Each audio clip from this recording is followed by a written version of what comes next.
Don't you want this cute? This video is feeding all of my pets. Little one is Piper. This is Echo the gecko. This is Cersei. Gus, can you say Yo, welcome in, bruh. Snakes are extremely... Welcome in, my guy.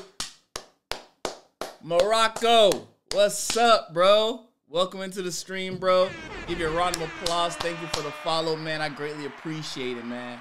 Thank you, thank you, thank you. You turn over here, bro. You feel me? Air horns, gunshots for you, man. Thank you. Thank you for the follow, man. Yeah. Up. You feel me? Therapeutic if you're feeling stressed. Now the cool thing about ball pythons is there's a lot of different morphs. Why are you? Yeah, bro. Yeah. Welcome, welcome. Yeah. Round of applause. This situation terrifies me. I don't like being in public. You know, I'm gonna mess up. Okay, right off the bat. What's up, bro? She ugly. He did say, I can't confirm Taylor is obviously lying about everything.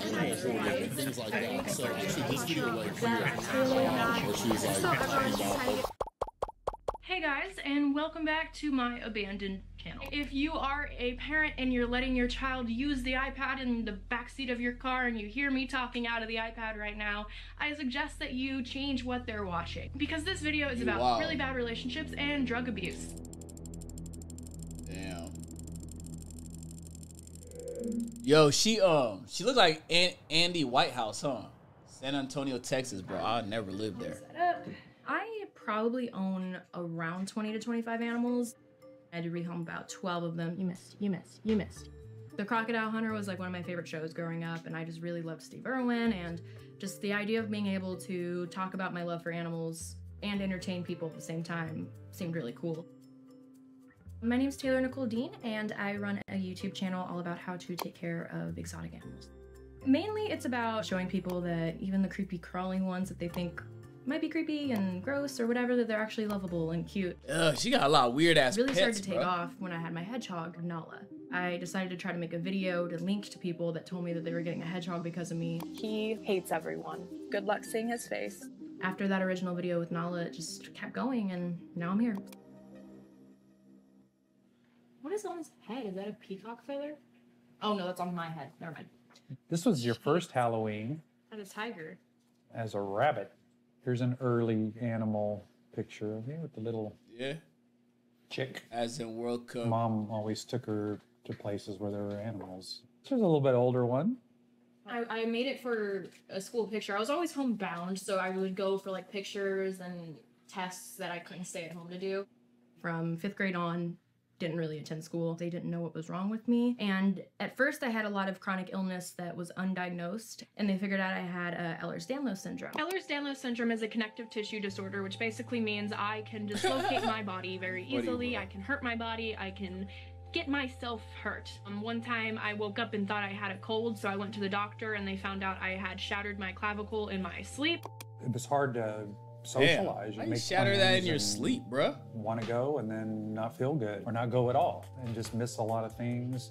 I guess I got in this weird funk for a while where I felt like talking about my illnesses on here too much would just get me viewed as like the sick girl or something, and that people really wouldn't want to be friends with me. I'm really outgoing. I really love meeting people, but I'm also overwhelmingly anxious about the whole experience and kind of suck at making friends sometimes. I mean, I don't know what kind of occupation or job, would lend itself to someone with, chronic fatigue and pain issues, and it's sort of the perfect fit. I got that same I never camera, heard of PetTube when I started doing YouTube videos. I just started talking about my animals and discovered that there's a whole entire niche on YouTube that is just all about exotic animals. My little girl right here, she's still big enough or small enough to hold her. Welcome back to my YouTube channel. I'm joined here with Sasha. This is Janet, our bull snake. He was my very first snake, and he is just a sweetheart. Bro, because it's an interesting documentary, bro. You gotta be open. I thought maybe it would bring in an extra $100 or something at the most. A few months into starting, I got a paycheck that was equal to the amount I made at Petco, and I was just like, what is the risk in quitting and just trying YouTube and seeing what happens? I have quit my day job, and literally my full-time job, what I make all my money off of, is going to be caring for my animals. I signed with a manager, and when he started helping out with like sponsorships and merch and stuff like that, I started to see like how big of a thing this could actually be. I hit 100,000 subscribers. My back-to-school supplies are available now. There's a really good good chance that by the time I upload this, I'll be at 500,000 subscribers, which is crazy. When it comes to making your first purchase, you can use Taylor for 10% off. I hit 1 million subscribers, which I never ever thought I'd have that many. That's crazy. I have about 1.8 million subscribers on YouTube. The reach my voice got was definitely something I wasn't used to, so it was really weird to suddenly have the attention shift. It's very onto simple, me like bro. that. As soon as definitely one has particular probably thing that the people that dislike me talk about is Especially my animal Muslim, care. according to them. Yeah, the people that dislike me are very, very extreme sometimes. There's no reasoning with them. Whenever you talk to them, they always find a worse reason, and if they don't find a reason to continue the argument, they completely flip it on a completely unrelated subject just to keep digging. And there's literally no way for me to prove that I handle my animals when I'm not online, because the only way these people know me is online. So they don't know what I'm doing when I'm off camera. I think that just comes from this crazy expectation that anyone that goes online and gets this amount of attention needs to be doing everything perfectly. Normal things can't happen that would happen to anyone. It was really crappy for me to do because it showed children that they could just go buy an animal and figure it out. And I don't want that to be my message on here. So again, I really apologize for that situation. What's important is I learned from it and I'm not gonna do it again. Oh yeah, bro. I listened to It's been weird growing up online because I've had to make all the mistakes that I do make publicly. Instead of it just being a little slip up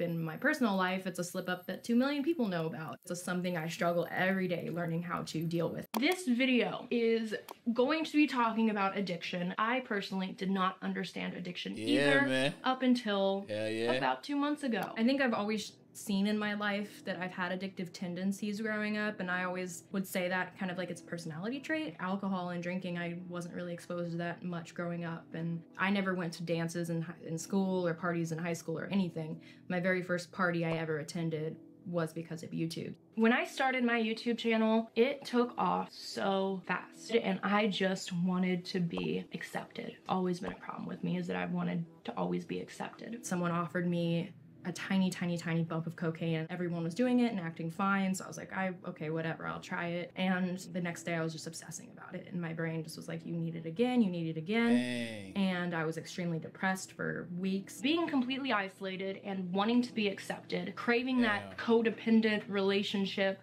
I was pretty much ready to jump on to anyone who looked at me even.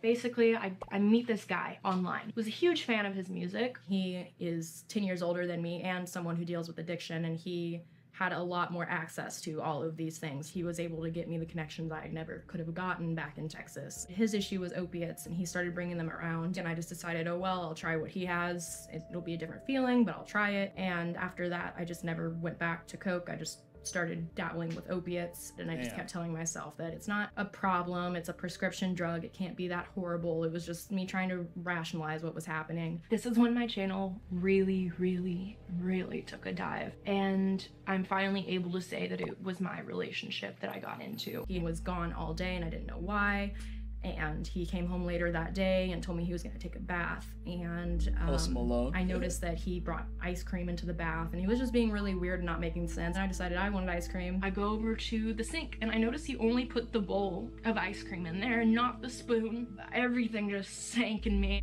I went to try to confront him and the bathroom was locked. He finally gets up and lets me in, and he's like, I don't know what you want. Everything just sank. I wanted ice cream bath, and I noticed that he brought ice cream into the bath, and he was just being really weird and not making sense, and I decided I wanted ice cream. I go over to the sink and I noticed he only put the bowl of ice cream in there and not the spoon. Everything just sank in me. I went to try to confront him and the bathroom was locked. He finally gets up and lets me in, and he's like, I don't know what you want. And instead of staying in the bathroom, he walks out and goes and hides in a corner, and I start digging through everything and I find the spoon in the drawer. And I'm like, why is the spoon in the drawer? And he goes, I don't know what you're talking about. I don't know what you mean. It's not, you know, not my spoon. I don't know. He's acting all weird, and I turn it over and it's burnt. And I just start sobbing and screaming. I said, you need to go to rehab. You need to get help. Please, please, flush this needle with me, and let's end this once and for all. Let's get you help. I'll stay with you. I'll support you. I'll pay for the rehab. Let's just get you better. But instead he goes, I really think that we should finish what I have left of the heroin together and then get clean. We'll have the best high that you've ever had, and we'll have it together, and it'll be beautiful, and I'll hold you, and we'll watch a movie, and we'll be in complete peace, and then we will never do this again, and we will get clean and sober, and we will put all the drugs in our past, and I will go to rehab, and I will get help, but let's just have one more good night. That was my first time using heroin. I started with like the most baby dose ever, and I worked all the way up to this heroin that was cut with fentanyl. It was the most miserable experience of my life, but I just kept trying to think it's not as bad as it could be. Like, I'm still in a really nice house, I'm still have my job, I still have this and that. When in reality, I like hadn't made a video in like 6 months. I was, you know, losing contacts to everyone, and all I had was this dude that just kept shooting me up. Damn. Very open about the previous addiction. His community is so clean. She was never forced to use heroin. This is the story of two grown adults that both struggle with their... It all happened so fast. I kept thinking I was in control, and then suddenly I wasn't. I don't know if you guys can hear that, but that's my self-flushing toilet. So that's the video, and I really hope you guys enjoyed it.